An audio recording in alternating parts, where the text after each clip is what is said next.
میرے پاکستانیوں، آزادی کی خوشی ضرور منائیں، جشن آزادی ضرور منائیں، لیکن 2 منٹ کے لیے یہ بھی سوچیں کہ آزادی کا مقصد کیا تھا اور آج ہم کیا ذہنی طور پر حقیقی طور پر آزاد قوم ہیں یا نہیں۔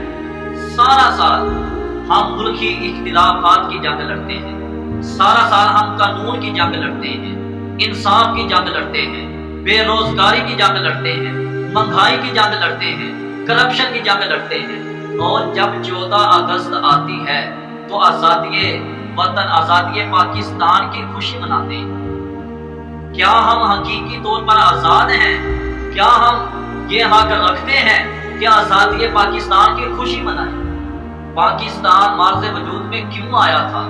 ہم کیوں آزاد ہوئے؟ آخر آزادی کا مقصد کیا تھا؟ کیوں لاکھوں لوگوں نے، ہماری ماؤں، ہماری بہنوں نے، معصوم بچوں نے کیوں خون بہایا؟ کیوں اپنے خون سے دریاؤں کے پانی کا رنگ سرخ کر دیا؟ کیوں لاشوں کے ڈھیر لگے تھے؟ کیوں بچوں کو ذبح کیا گیا؟ کیوں اتنے لاکھوں انسانوں نے اپنی جانوں کو اس ملک پاکستان کی آزادی کے لیے کیوں قربان کیا تھا؟ آخر کیا وجہ تھی؟ سن 13 اپریل 1948 عیسوی میں پشاور کی اسلامیہ یونیورسٹی میں قائد اعظم بانی پاکستان نے قوم سے خطاب کرتے ہوئے کیا فرمایا تھا؟ فرمایا کہ ہم نے پاکستان کا مطالبہ صرف زمین کا ٹکڑا حاصل کرنے کے لیے نہیں کیا، بلکہ ہم ایک ایسی جائے بنا چاہتے ہیں کہ جہاں ہم اسلامی اصولوں کے مطابق زندگی بسر کر سکیں۔ اور آج ہم حقیقی معنوں میں ذہنی طور پر ہم غلام ہیں، غلامی کر رہے ہیں، ہم قید میں ہیں، ہم آزاد قوم نہیں۔